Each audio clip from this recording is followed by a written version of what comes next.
तो छात्रों, आज आपको स्फेरिकल मिरर पढ़ाएंगे। देखिए, स्फेरिकल मिरर, स्फेरिकल मिरर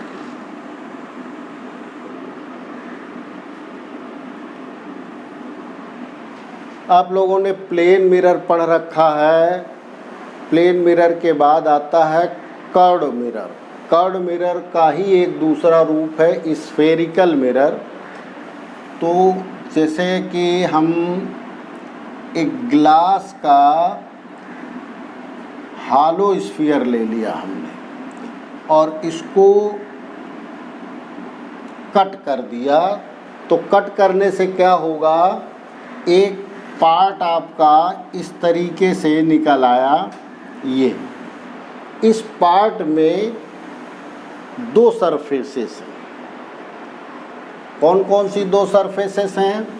एक तो ये है, ये देखिए, ये केओ साइड है, केओ सरफेस है, केओ सरफेस इसको बोलते हैं, और इसको वैक्स सरफेस बोलते हैं, वैक्स सरफेस। ये वैक्स सरफेस। तो केओ सरफेस और वैक्स सरफेस इसकी दो हैं। अब इससे दो मिरर बन सकते हैं यार, दो मिरर बन सकते हैं। एक मिरर तो जब हम केओ सरफेस से रिफ्लेक्शन लेंगे, केओ सरफेस से रिफ्लेक्शन लेंगे, देखिए केओ सरफेस से जब हम रिफ्लेक्शन लेंगे, रिफ्लेक्शन फ्रॉम केओ सरफेस, केओ सरफेस,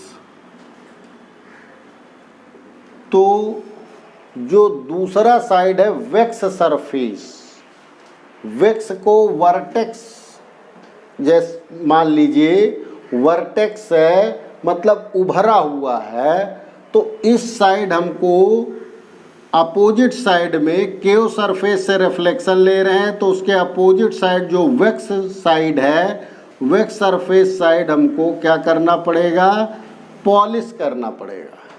पॉलिश किस चीज़ की जाती है वो भी समझ लीजिए।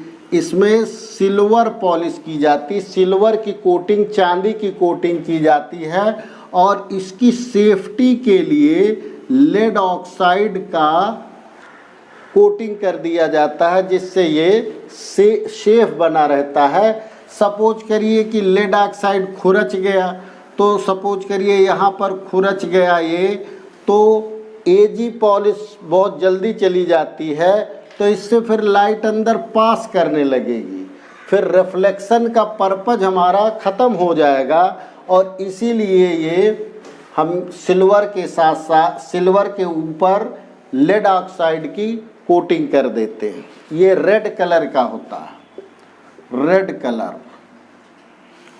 तो इस तरीके से इसका नाम फिर हम क्या देंगे, चूंकि केओ सरफेस से रिफ्लेक्शन हो रहा है, तो इसका नाम देंगे convex, concave mirror, concave mirror नाम दे देंगे। मिरर शब्द कब नाम देते हैं, जब हम एक साइड में पॉलिश कर देते हैं, क्योंकि मिरर का मतलब है 100% रिफ्लेक्शन। देखिए, अभी ये ओपन सरफेस थी, दोनों साइड ओपन सरफेस है, अभी इसको हम मिरर नहीं कह सकते। अभी तो ये ग्लास है, कर्व्ड ग्लास सरफेस है, जिसकी एक साइड केओ मतलब गुफा होती है। गुफा का मतलब होता है कि अंदर जो है आपको जगह मिलेगी, और बाहर जो वैक्स सरफेस है, इसको बल्जिंग सरफेस भी बोलते हैं। क्या बोलते हैं? बल्जिंग। बल्जिंग माने होता है उभरा हुआ, बल्जिंग सरफेस बोलते हैं इसको। तो अभी ये मिरर नहीं है, इसको चाहे तो हम कॉनकेव मिरर बना लें, चाहे तो कॉन्वेक्स मिरर बना लें, डिपेंडिंग अपॉन कि अगर आप रिफ्लेक्शन केओ साइड में लेना चाहते हैं तो इसके अपोजिट साइड में आप पॉलिश कर दें, तो ये हमारा कॉनकेव मिरर बन गया। अब इसी का देखिए, यही मिरर आप देख रहे हैं, जैसा आप देख रहे हैं बिल्कुल सेम मिरर ही, सेम सरफेस है ये। इसमें हम क्या करते हैं कि अब हम लेंगे इस साइड रिफ्लेक्शन लेंगे, ये साइड हमारी रिफ्लेक्शन की रहेगी, वैक्स साइड रिफ्लेक्शन लेंगे। किधर लेंगे? वैक्स साइड रिफ्लेक्शन लेंगे। तो अब हमारा ये इसका नाम बदल जाएगा, इसका नाम क्या हो जाएगा? Convex mirror. लेकिन मिरर शब्द तभी यूज होगा जब इसमें हम अपोजिट साइड में क्या कर देंगे? पॉलिश कर देंगे। अब इसमें केओ साइड में पॉलिश है, वैक्स साइड से रिफ्लेक्शन हो रहा है, तो इसका नाम पड़ गया कॉन्वेक्स मिरर।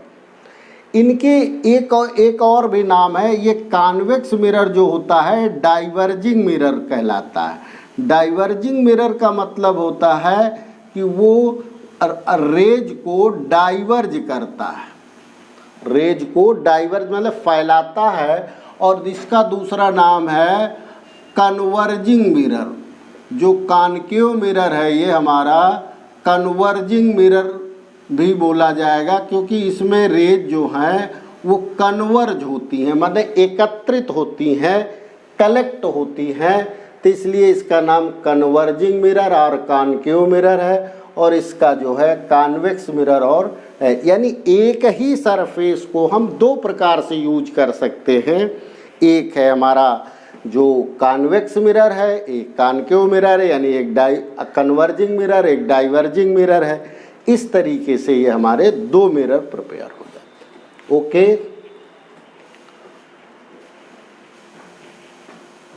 इसको नोट कर लीजिए आप। और इसके बाद हम आपको इसमें कुछ पॉइंट्स बताएंगे। कौन कौन से पॉइंट्स हैं इसके अंतर्गत। स्फेरिकल मिरर में एक तो आता है पोल। सबसे पहले पॉइंट है पोल। पोल क्या होता है? पोल जो मिरर का जो मिड पॉइंट होता है उसको हम लोग बोलते हैं पोल, डिनोटेड बाई पी। इसको पी से डिनोट करते हैं। देखिए ये तो कॉनकेव मिरर में है, और इस तरीके से कॉन्वेक्स में भी देखिए ये इसका मिड पॉइंट है, ये इसका पोल हो। ओके, तो mid point of mirror, mid point of mirror is known as, mid point of mirror is pole. Simple सी बात। दूसरा देखिए इसका centre of curvature, centre of curvature ये क्या होता है? कर्वेचर। कर्वेचर क्या होता है? ये जो कर्व रूप लिए है इसी को हम कर्वेचर बोलते हैं। और जिस स्फीयर से ये काट कर बनाया गया है उसके जो केंद्र है, सेंटर है, उसी को हम लोग क्या बोलते हैं? Centre of curvature. तो ये इसको हम किससे डिनोट करेंगे? सी से डिनोट करेंगे। तो ये सेंटर ऑफ कर्वेचर हो गया। Third, radius of curvature. Radius of curvature denoted by symbol capital R. ये क्या होता है? जिस स्फीयर से कट करके बनाया गया उसकी रेडियस को हम रेडियस ऑफ कर्वेचर बोलते हैं। ओके। फोर्थ, एक शब्द होता है एक्सिस और दूसरा होता है principal axis. Principal axis, principal की जो स्पेलिंग है आपके स्कूल के प्रिंसिपल वाली स्पेलिंग है। इसका दूसरा नाम है ऑप्टिक एक्सिस, ऑप्टिकल एक्सिस। ये सब में होती है, चाहे प्लेन मिरर हो चाहे स्फेरिकल मिरर हो। तो ये क्या होता है, इसको एक्सिस को हम समझना चाहते हैं। देखिए ये आपके सामने एक मिरर है, कॉनकेव मिरर है। इसके 2 पॉइंट आप समझ चुके हैं, पोल और सेंटर। सेंटर से कोई भी लाइन जो मिरर को ज्वाइन कर, मिरर के सरफेस को ज्वाइन कर रही है, ये सारी एक्सिस हैं, ये सब एक्सिस कहलाती है। इसका मतलब ये है कि एक्सिस कितनी हो सकती हैं, नंबर ऑफ एक्सिस किसी भी मिरर में कितनी हो सकती हैं, नंबर ऑफ एक्सिस जो है दे विल इन्फिनाइट हो सकती। होती क्या एक्सिस, जो सेंटर से सरफेस को ज्वाइन करने वाली जो लाइन है उसको हम एक्सिस बोलते हैं, सब एक्सिस। यही जो एक्सिस है ये नॉर्मल का भी काम करती है। एक्सिस क्या करती है, नॉर्मल का काम करती है। प्रिंसिपल एक्सिस क्या होती है, देखिए एक इसमें एक्सिस ऐसी है जो कि पोल से पास हो रही है।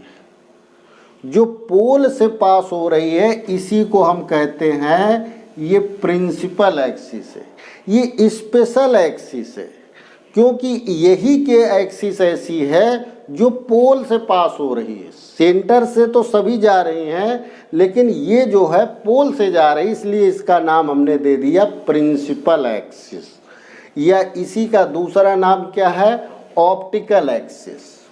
ओके, 5th पॉइंट इसी में है, एक शब्द होता है एपर्चर, बहुत यूज होता है एपर्चर। एपर्चर क्या होता है, जैसे ये मिरर है तो ये मिरर का जो सरफेस है, आप ये देख रहे हैं, ये सरफेस है मिरर का, ये देख रहे हैं, ये कहलाता है एपर्चर। एपर्चर है। ओके, तो एपर्चर जो है मिरर के जो रिफ्लेक्शन साइड का सरफेस एरिया है, that surface area is known as aperture. अब हमारे कोर्स में जो है जो मिरर्स हैं, एक्चुअली ये आपको एजम्पशन लेके चलना पड़ेगा कि जो हम स्फेरिकल मिरर अपने कोर्स में यूज करेंगे वो स्मॉल एपर्चर के मिरर्स होने चाहिए। कौन से होना चाहिए, स्मॉल एपर्चर के, स्मॉल एपर्चर मिरर्स जो हैं ये आपके सिलेबस में है। Mirrors are in your syllabus. आगे बताएंगे ऐसा क्यों है, ये भी आपको क्लियर हो जाएगा। तो जो मिरर्स हम यूज करेंगे उनका एपर्चर लॉन्ग नहीं होना चाहिए, वरना उनके फार्मूले बदल जाएंगे। इसके बाद हम आपको बताना चाहेंगे कि इसमें फोकस क्या होता है। 6th नंबर पर आता है focus. This is a very important point. Focus और focal point denoted by symbol capital F। इसके लिए आपको 2 रे समझनी पड़ेंगी। जैसे ये देखिए, आप मिरर देख रहे हैं, ये मिरर है और ये इसका मिड पॉइंट पोल हुआ, ये इसका सेंटर है। तो ये जो लाइन ज्वाइन कर रही है इसका नाम अभी मैंने आपको बताया था, ये प्रिंसिपल एक्सिस है। ये सब में आपको बनानी पड़ेगी, कोई भी इमेज फॉर्मेशन करना पड़ेगा। इसमें जो रेज इंसिडेंट करती है, देखिए ये रेज जो इंसिडेंट कर, जो रेज प्रिंसिपल एक्सिस से दूर इंसिडेंट हो रही है मिरर पर, उनको हम कहते हैं मार्जिनल रेज। मार्जिनल रेज, तो ये मार्जिनल रेज हो गई, मार्जिनल रेज है क्योंकि ये प्रिंसिपल एक्सिस से दूर है। जो प्रिंसिपल एक्सिस के बिल्कुल पास है, क्योंकि अभी आपको बताया गया था मिरर छोटे लेने हैं, तो हमें कौन सी रेज काम आएंगी, वो काम आएंगी पैराक्सियल रेज। इनका नाम है पैराक्सियल रेज, पैराक्सियल रेज ये है और ये भी है पैराक्सियल। जो भी पास में हो उनको पैराक्सियल रेज बोलते हैं। तो हमको फोकस बताने के लिए पैराक्सियल रेज का यूज करना पड़ेगा। कैसे? देखिए, ये हमारा मिरर है,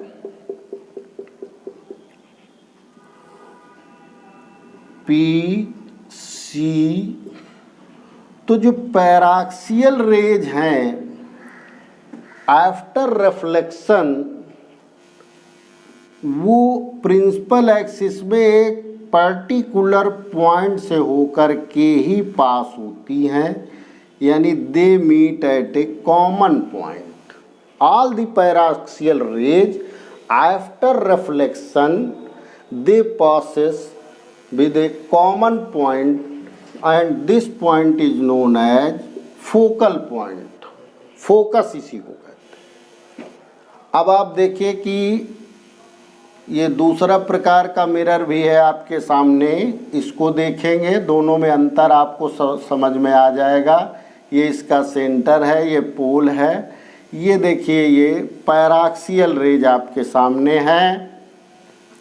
चूँकि ये डाइवर्जिंग मिरर है, ये डाइवर्ज करता है रेज को, तो ये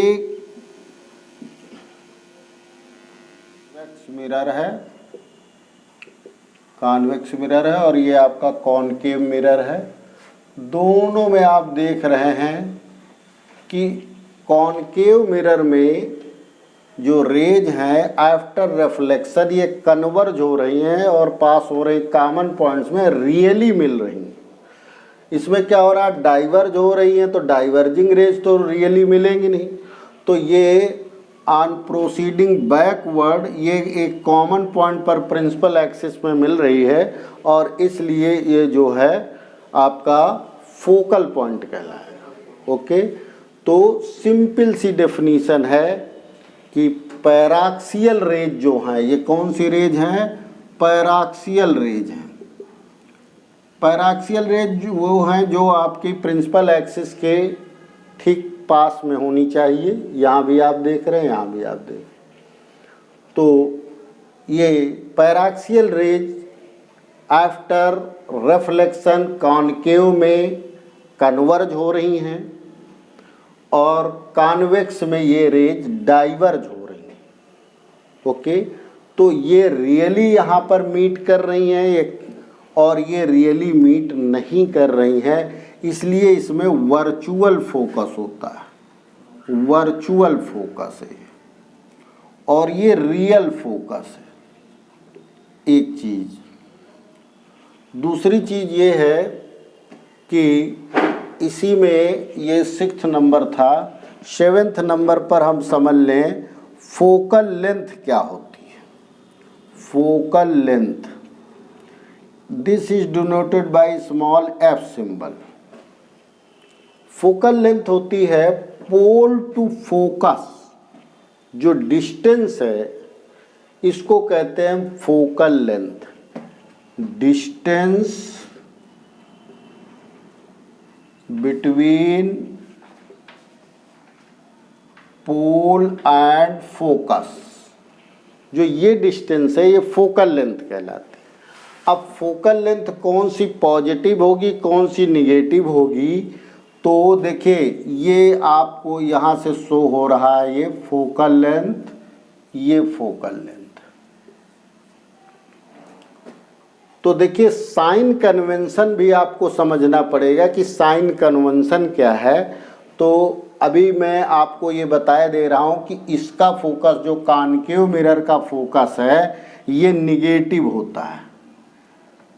दो हैं, एक एफ जो है वो कॉन्वेक्स, एफ कॉनकेव ये निगेटिव होता है, और एफ कॉन्वेक्स जो है ये क्या होगा, पॉजिटिव होगा।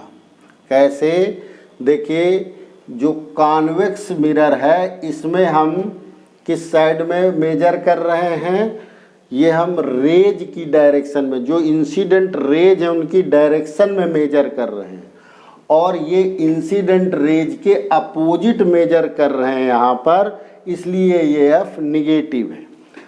इस आपको हम साइन कन्वेंशन अभी पढ़ा देते हैं। इसके पहले मैं आपको फोकल प्लेन पढ़ाना चाहता हूँ। तो फोकल प्लेन क्या होता है उसको भी आप समझ लीजिए।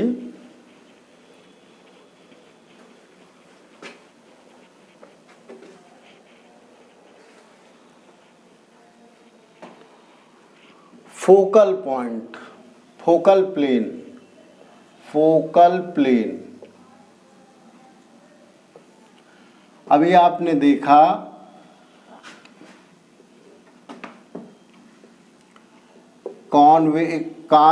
कॉनकेव मिरर लेके चल रहे हैं हम लोग। तो इसमें देखिए ये प्रिंसिपल एक्सिस है, पोल है, और ये फोकस है, और ये आपका सेंटर है।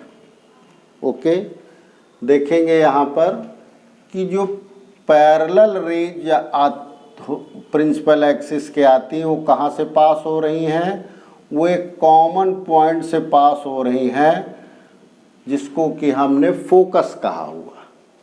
लेकिन अगर सेल्फ पैरेलल रेज आती हैं तो वो कहाँ से पास होंगी।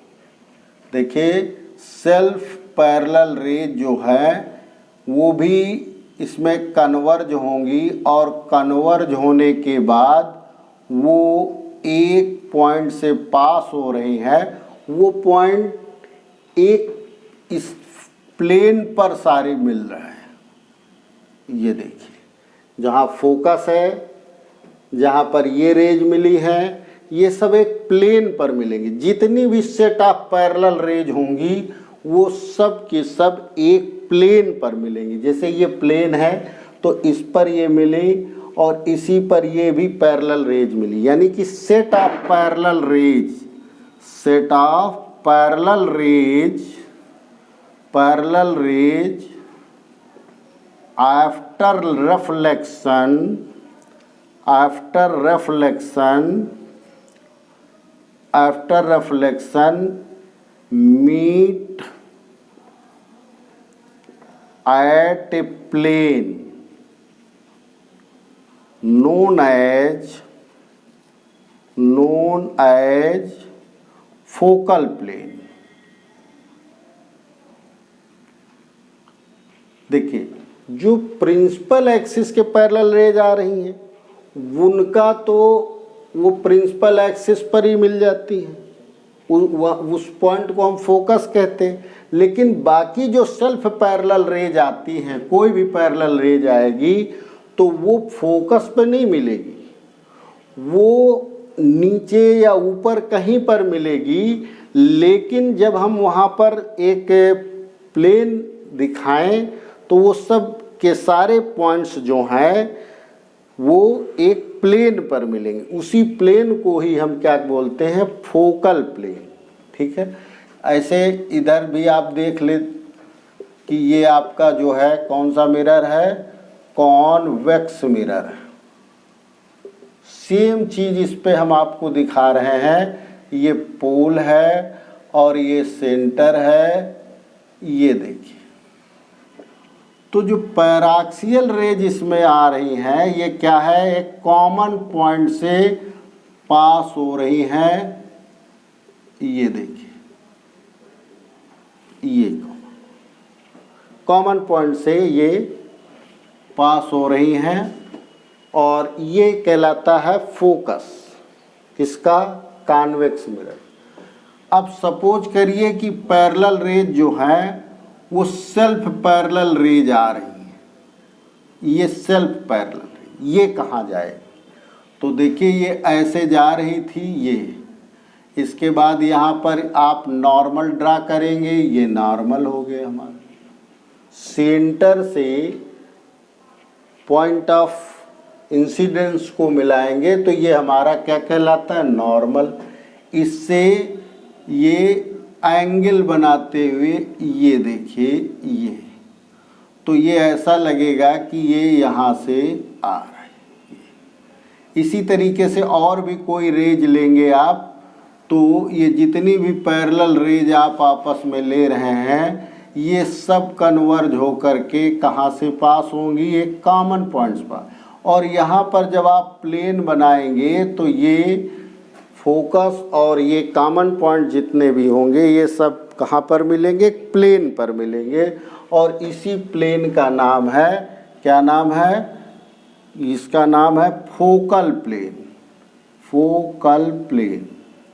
ओके, केवल पैरेलल रेज जो हैं प्रिंसिपल एक्सिस के, वही प्रिंसिपल एक्सिस पर मिल रही हैं। किस केस में, कॉनकेव मिरर में मिल रही हैं रियली, और इसमें मिलती हुई क्या हो रही हैं, प्रतीत हो रही हैं, क्योंकि ये डाइवर्जिंग रेज हैं और यहाँ पर ये कन्वर्जिंग रेज। ओके, तो ये फोकल प्लेन का कॉन्सेप्ट है। अब मैं आपको 7वें नंबर पर साइन कन्वेंशन क्लियर कर देता हूँ, क्योंकि बिना साइन कन्वेंशन के आप एक भी न्यूमेरिकल कर नहीं पाएंगे। ये स्टैंडर्ड साइन कन्वेंशन है जो सभी जगह लिया जाता है। वैसे तो तरह तरह के साइन कन्वेंशन भी लोग यूज करते हैं, लेकिन आप एक स्टैंडर्ड लेके चलिए जो सभी लोग यूज करते हैं। वो ये है कि कोई भी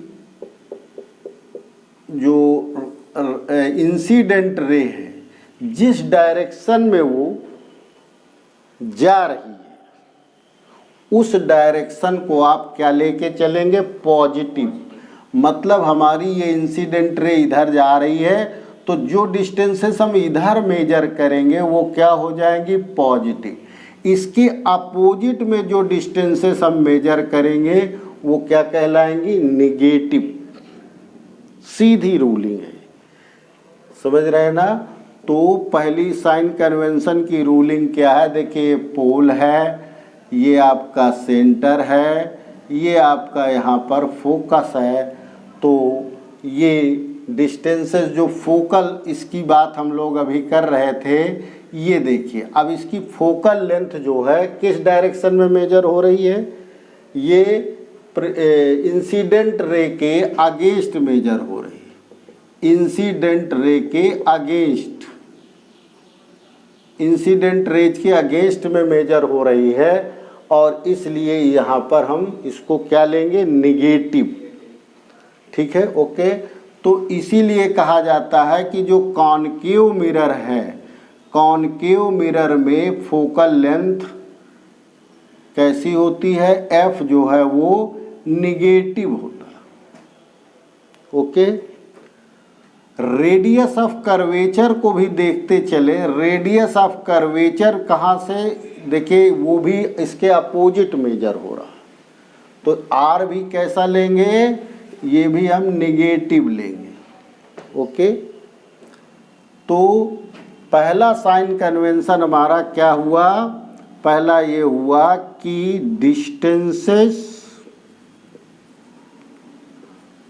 all the distances are measured from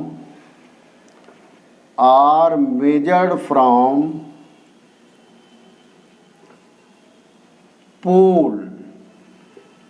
ये चीज आप समझ लीजिए, सारी डिस्टेंसेस कहाँ से मेजर की जाएंगी, पोल से की जाएंगी।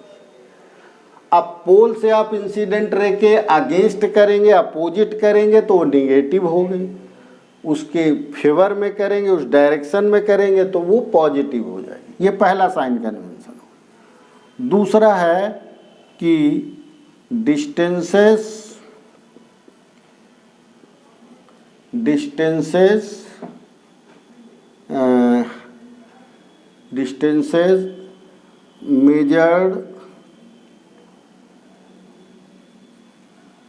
measured in the direction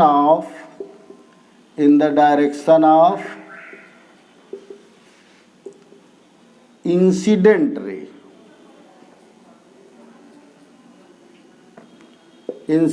रे इज पॉजिटिव। ओके, इसका मतलब क्या हुआ कि इसके अपोजिट में लेंगे तो वो क्या हो जाएगी, निगेटिव डिस्टेंस। ओके, तो ये दो साइन कन्वेंशन जो है ये बहुत इम्पोर्टेंट। इसी का अपोजिट में क्या हो जाएगा, distances measured in the opposite direction of incident ray is negative. ठीक है, ये आपको फॉलो करना पड़ेगा, उसके हिसाब से आप ये देख रहे हैं। अब अगर हम इसी को कॉन्वेक्स मिरर के लिए देख लें तो क्या क्या हमें सामने आ रहा है, अभी आपको क्लियर हो जाएगा कौन सी फोकल लेंथ पॉजिटिव है, कौन सी निगेटिव है, ये क्लियर हो जाएगा। देखिए ये पैरेलल रेज हैं, ये पैरेलल रेज जो है डाइवर्ज हो जाती है इस तरीके से, और ये एक कॉमन पॉइंट से पास होती है ये। तो ये हमारा फोकस कहलाता है। तो एफ आप पोल से मेजर करेंगे तो ये देखिए इंसिडेंट डायरेक्शन में एफ को मेजर कर रहे हैं फोकल लेंथ को, तो ये एफ जो है क्या कहलाएगा, ये एफ इसमें क्या हो गया, एफ इसमें पॉजिटिव हो गया। आर इसमें क्या होगा, देखिए आर है, ये आर है, तो आर भी क्या हो जाएगा, इसमें पॉजिटिव हो जाएगा। ओके, आर उसका जो है ये पॉजिटिव हो जाएगा। ओके, तो ये इस तरीके से आपको एक क्लियर हो गया कि पूरे इस चैप्टर के न्यूमेरिकल्स में हमें कॉन्वेक्स मिरर में पॉजिटिव फोकल लेंथ लेनी है, रेडियस ऑफ कर्वेचर पॉजिटिव लेना है, और इसमें कॉनकेव में निगेटिव में लेना। ओके, ये साइन कन्वेंशन हमें यूज है। तीसरा साइन कन्वेंशन भी हम आपको बताए दे रहे हैं कि upward principal axis, upward to principal axis जो हाइट्स हैं, principal axis upward to principal axis क्या लिया जाएगा, डिस्टेंसेस पॉजिटिव लिया जाएगा। और इसका उल्टा क्या हो गया, जो डाउनवर्ड टू प्रिंसिपल एक्सिस जो डिस्टेंसेस हैं वो क्या लिया जाएगा, डाउनवर्ड वाली सब निगेटिव ली जाएंगी। बस इतना ही एक ये साइन कन्वेंशन है, ये स्टैंडर्ड साइन कन्वेंशन की रूलिंग। ओके, तो चलिए एक इसमें बहुत अच्छा रिलेशन है, उसको भी हम लेते चलें तो बहुत अच्छा रहे। देखिए एक रिलेशन है F इक्वल टू R/2, सभी छात्रों ने पढ़ा होगा।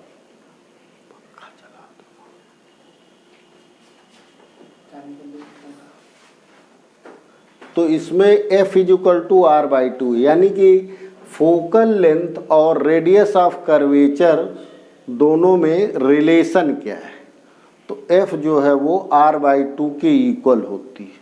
ओके, सामान्य तौर पे सर इधर नहीं बैठे, तो सामान्य तौर पर जो है यही रिलेशन होता है, बट ये स्मॉल अपर्चर के लिए होता है, स्मॉल मिरर्स के लिए होता है, स्मॉल मिरर्स के लिए। वैसे इसका ये है R/2 2 माइनस सेक थीटा, ये फार्मूला है, ये जनरल फार्मूला है, ये लॉन्ग मिरर्स के लिए। ओके, लॉन्ग मिरर्स का जैसे हम आपको पहले तो हम इस डेरिवेशन को कर लेते हैं कि किस तरीके से करेंगे। चलिए इसका डेरिवेशन आप लोग देखेंगे, डेरिवेशन ले लें।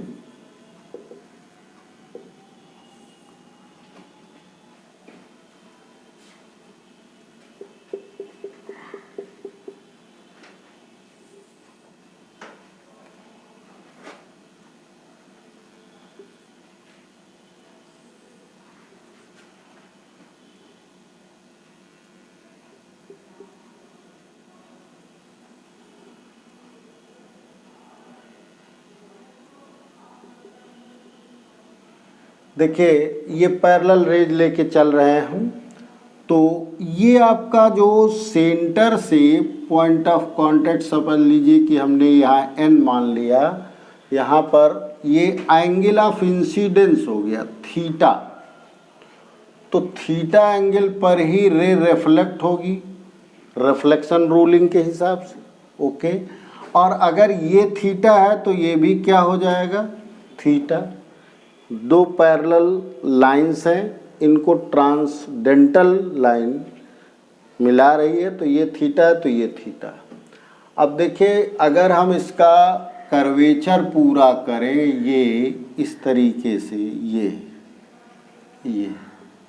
तो चूंकि ये सेंटर है काफ़ी बड़ा जा रहा है, तो इसमें देखिए ये कौन सा थीटा के सामने की साइड, इसके थीटा के सामने की साइड, ये दोनों साइड क्या होंगी बराबर होंगी, इक्वल होंगी।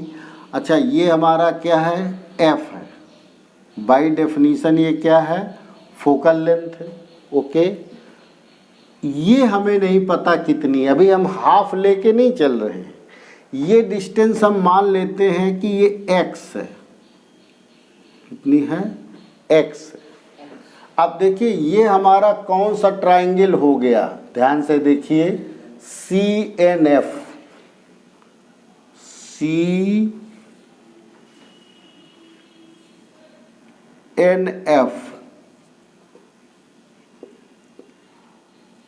ये थीटा एंगल है, ये थीटा एंगल है, तो इसके सामने की ये साइड, इसके सामने की साइड ये बराबर होगी। इसका मतलब ये आइसोसेलेस ट्राइंगल है जिसकी दो भुजाएं बराबर हैं, और इसमें जब आप परपेंडिकुलर ड्रा करेंगे तो ये दोनों भाग बराबर बराबर भागों में डिवाइड हो जाएंगे। आइसोसेलेस ट्राइंगल की मतलब प्रॉपर्टी है। तो अब आप देखिए ये क्या है, ये R है, तो ये R है तो R/2 इधर हो गए, या R/2 इधर हो गए, सिंपल। ओके, तो अब हम क्या करेंगे कि ये एक इसकी थीटा की वैल्यू निकाल लेंगे। देखिए 90 डिग्री एंगल है, देख रहे हैं आप, ये हमारा क्या है x है, ये भी क्या है 90 डिग्री है। तो अगर इसमें हम cos थीटा लगा दें, क्या लगा दें cos theta, cos theta is equal to क्या होगा,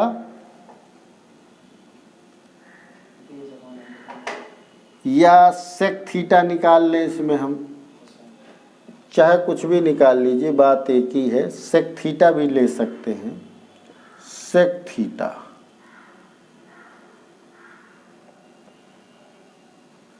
sec थीटा की वैल्यू क्या होगी बताइए, x/, ये इसका हाइपोटेन्यूज हो गया, और ये क्या हो गया बेस x/r/2। क्यों भाई, तो ये x इज इक्वल टू क्या हो गया r/2 sec थीटा। ओके, अब देखिए यहाँ पर हमारा ये r है और ये भी r है, पूरा ये क्या है r है, क्योंकि सेंटर ऑफ कर्वेचर से ये भी मिरर पर ज्वाइन कर रही है, ये भी मिरर पे ज्वाइन कर रही है, तो ये r है और ये भी r है।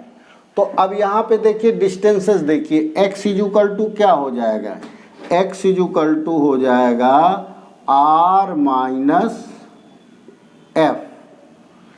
अभी आपने निकाला है x, तो हमें तो f निकालना है ना, तो हम f is equal to direct लिख लें, f is equal to r minus x कर ले सीधा सीधा, ठीक है, x की वैल्यू रख दीजिए, तो r minus r/2 sec theta. Okay, अब इसमें हमने r/2 कॉमन ले लिया तो क्या हो गया हमारा ये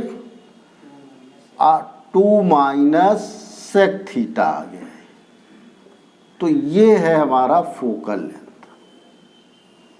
ये F इजुकल टू हमने लिखा था ना r/2 2 minus sec theta. Okay, तो ये फार्मूला है हमारा F और R का लिया, लेकिन ये जनरल रिलेशन है ना। देखिए हमने कितना ऊपर ले रखा है, यहाँ स्मॉल मिरर मान के हम नहीं चल रहे हैं, यहाँ पर हमने लार्ज मिरर ले गया है जिसका अपर्चर लार्ज है और इसलिए जनरल फार्मूला निकल के आया।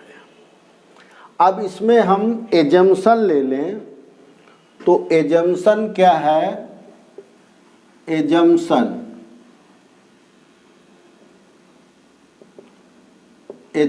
में हम क्या करेंगे कि फॉर स्मॉल मिरर्स में क्या हो जाएगा, थीटा टेंस टू 0 हो जाएगा। जब स्मॉल लेंगे, देखिए स्मॉल की कल्पना करिए, ये देखिए यहाँ पे रे लेंगे, जैसे ये देखिए ये आपके सामने ये मिरर है और ये पोल है, ये रे गई पैरेलल में और ये इस तरीके से पास हो रही है और ये सेंटर है, ये इसका नॉर्मल है, तो ये एंगल जो थीटा है बहुत छोटा हो जाएगा। ओके, तो थीटा 0 हो जाएगा तो कास थीटा क्या हो जाता है, फिर 1 हो जाता है। Okay, sine theta equal to theta लेते, cos theta equal to 1। Okay, तो कास थीटा 1 है तो सेक थीटा क्या हो जाएगा, उसका उल्टा वो भी 1 हो जाएगा। ओके, तो अब जनरल फार्मूले में रख के देखिए F equal to r/2 2 minus और सेक थीटा की जगह 1 रख दिया तो ये क्या आ जाएगा 2 1 1, तो r/2 आ गया। F इजुकल टू r/2, तो ये हो गया फॉर स्मॉल मिरर रिलेशन, ये आपका F इजुकल टू r/2 आ गया। ओके, क्लियर हो गया रिलेशन ये आपको। तो इस तरीके से ये आपका जो स्फेरिकल मिरर से संबंधित डेफिनीशंस थी सारी क्लियर हो गई। अब आपको जो है कोई भी न्यूमेरिकल करना है तो उसके लिए हम आपको इमेज फॉर्मेशन नेक्स्ट टर्न पर पढ़ाएंगे। ओके।